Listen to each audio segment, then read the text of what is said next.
안녕하세요. 반갑습니다. 여러분들은 지금 혜인의 내추럴 코리안 팟캐스트를 듣고 있습니다. 오늘은 한국은 왜 성형의 왕국이 되었을까라는 주제로 이야기를 해볼까 합니다. 오늘은 좀 가볍게 이 주제에 대해서 이야기를 해보려고 하는데요. 평소에는 제가 대본을 써놓고 그대로 이야기를 읽어주는 식으로 팟캐스트를 진행하는데 오늘은 가볍게 들어주셨으면 좋겠습니다. 여러분들은 성형이 하고 싶을 때가 있으신가요? 조금 질문이 이상한데 저는 딱히 하고 싶진 않지만 코가 되게 높은 연예인들을 보면 와, 나도 저 연예인처럼 잘생긴 코를 가지고 싶다, 이런 마음이 들 때가 아주 조금 있습니다. 뭐 그렇지만 제 코가 그닥 낮은 건 아니라서 절대 잘난체는 아니고요. 마음에 든다 이런 것보다는 할 필요성을 못 느낀다, 이게 정확할 것 같습니다. 다른 사람이 또 저를 봤을 때는 다르게 생각할 수도 있겠죠. 좀 성형을 했으면 좋겠다, 이렇게 생각할 수도 있겠고요. 요즘에는 남자분들도 성형을 많이 하죠. 수도권이 아닌 지방에는 성형을 하는 남성 여성분들이 적긴 한데 대부분 서울 쪽에 성형외과가 몰려있다 보니까 당연히 성형을 하는 사람들이 서울에 많겠죠. 그럼 왜 한국인들이 성형을 많이 하느냐? 여러 가지 이유가 있습니다. 내가 동네에 산책만 나가도 주변에 성형외과가 있기 때문에 접근성이 용이하다. 내가 인터넷에서 예약만 해도 내일 당장 나의 얼굴을 꽂힐 수 있기 때문에 이런 다양한 이유들이 있을 건데요. 네, 오늘의 한국은 왜 성형의 왕국인지, 한국인들은 왜 성형을 많이 하는지, 오늘 팟캐스트 내용도 궁금하신 분들은 저의 채널 끝까지 고정해주세요.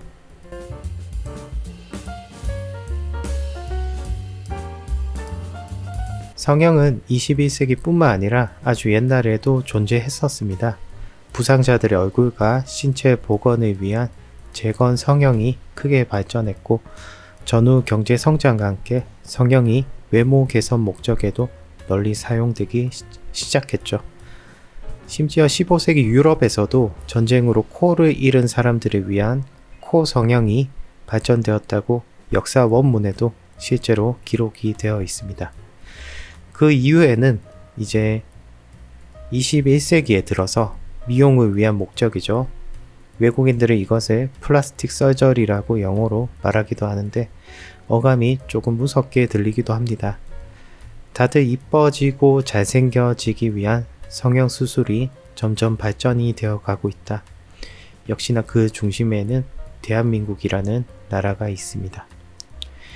제가 어렸을 적 이야기를 잠깐 해볼까 하는데요.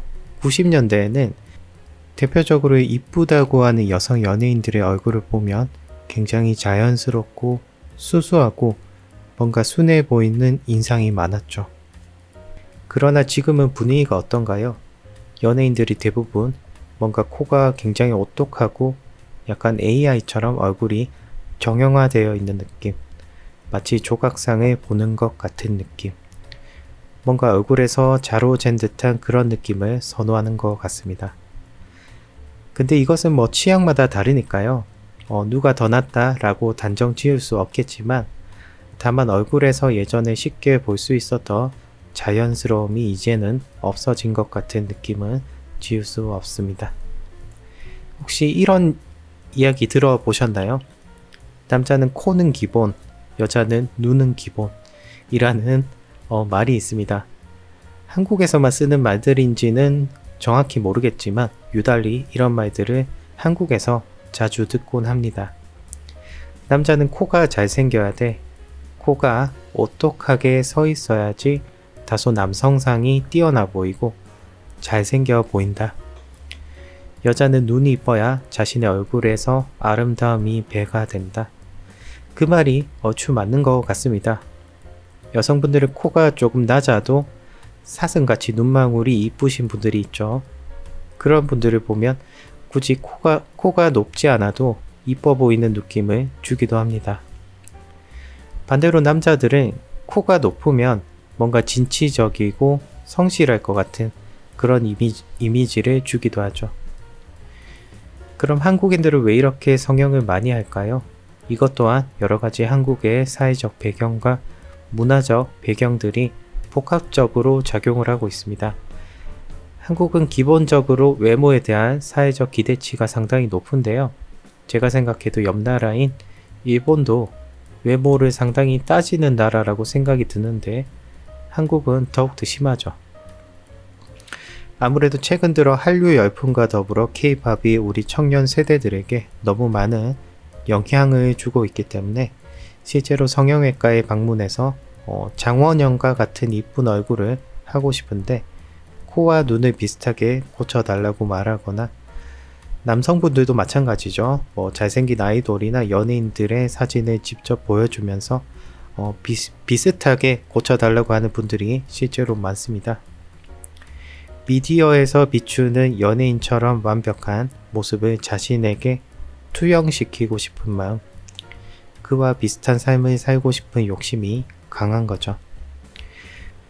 누군가에게 스포트라이트를 받는 삶, 한국인들에게 유달리 많이 보이는 현상들인 것 같습니다. 제가 욕심이라고 표현을 강하게 했지만 성형이 결코 나쁜 것은 아니죠. 성형을 해서 실제로 인생이 완전 바뀐 분들이 많습니다. 어렸을 때 외모로 놀림을 많이 받았거나 남편에게 외모로 무시를 받는 여성분들도 간혹 있죠. 그리고 외모를 엄청 신경 쓰는 나라이기 때문에 면접 또한 자신의 인상이 좋아 보인다면 면접 합격률이 다소 올라가기도 하죠. 최근에는 블라인드 채용이라고 해서 외모나 자신의 스펙을 제외하고 채용하는 기업들도 늘어나고 있지만 여전히 겉모습에 많은 점수를 주고 있는 기업들도 다수 존재하고 있습니다. 그래서 두 가지 큰 이유가 있다면 남들에게 다소 집중을 받고 싶은 그런 부분들이 한국인들에게 많이 나타난다. 또한 면접에서조차도 외모를 보고 합격과 불합격이 나눠질 수도 있기 때문에 앞에서는 대놓고 외모를 보고 당신 합격이야 대놓고 이야기는 하진 않지만 감접적으로 뭔가 이미지가 선하고 인상이 좋은 분들이 합격을 하는 모습을 많이 발견하기도 하죠. 그리고 이것도 한국에서만 사용하는 말들인데 외모는 곧 경쟁력이다. 세계에서 최고의 경쟁 국가임에도 불구하고 이제는 외모로도 경쟁을 하고 싶은 한국인들만의 심리죠. 이것을 여성분들은 투자 개념으로 보는 분들도 다수 있어요. 앞서 말씀드린 취업이나 결혼을 하기 위한 수단, 자신의 외모에 대한 컴플렉스를 성형으로 극복하고 싶은 그 욕망이 누구보다 강한 나라이기 때문에 이러한 부분들이 한국을 외국인들은 성형의 왕국이다, 성형의 나라이다 라고 말하고 있는 것 같습니다. 2000년대 세기 말 한국의 모습은 여성분들이 쌍꺼풀 수술을 엄청 많이 했어요. 요즘에는 그래도 무쌍꺼풀에 그냥 줄여 말해서 무쌍이라고 하죠. 쌍꺼풀이 없는 눈이 귀엽고 매력적이라고 해서 일부러 눈을 성형을 하지 않는 분들도 많았는데 2000년대 밀레니엄 시대라고 해야 될까요? 세기 말 그때 한창 한국에서는 쌍꺼풀 수술이 대유행을 하기도 했습니다.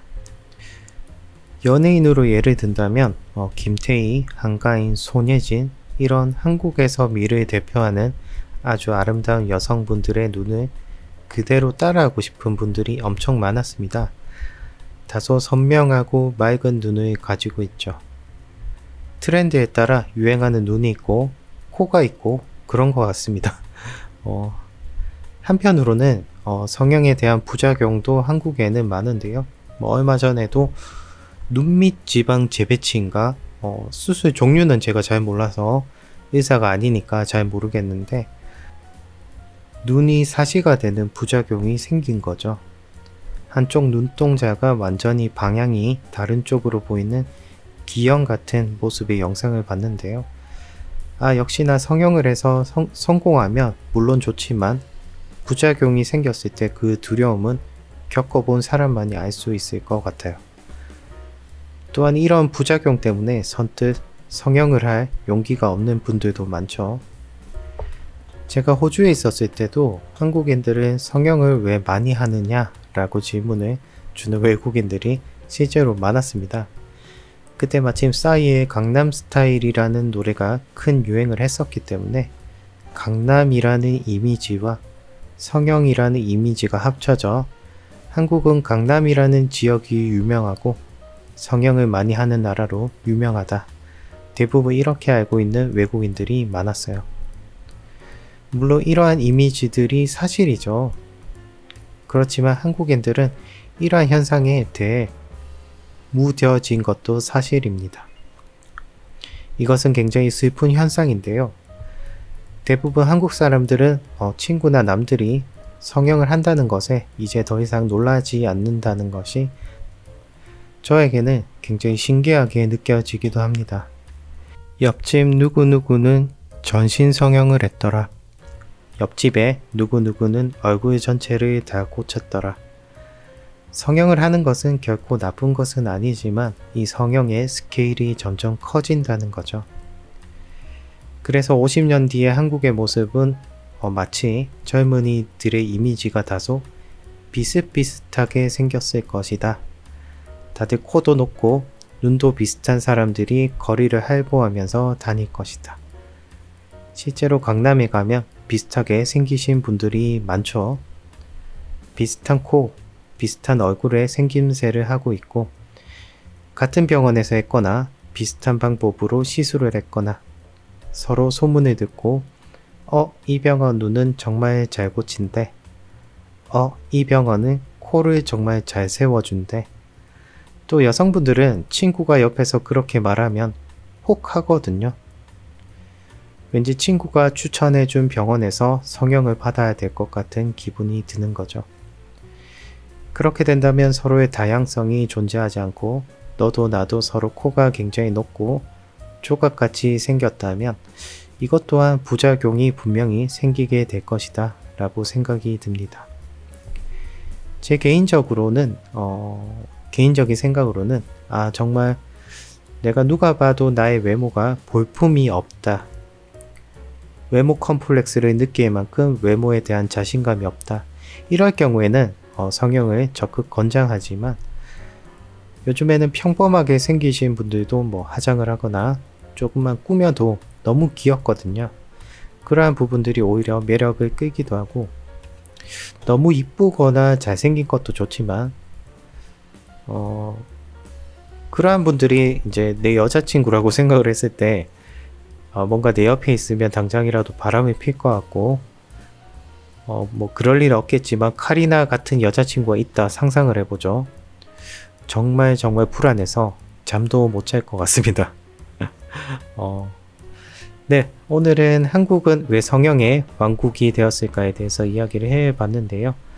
앞서 말씀드렸듯이 자신의 얼굴에 대한 매력이 충분한데 무리하게 요즘에 한국에서 성형을 하시는 분들이 많습니다. 외모도 물론 중요하지만 자신의 매력 포인트를 찾는 것이 훨씬 중요하겠죠. 네, 다음에는 더욱더 흥미로운 한국어 주제로 들고 오겠습니다. 이상 혜인이었습니다.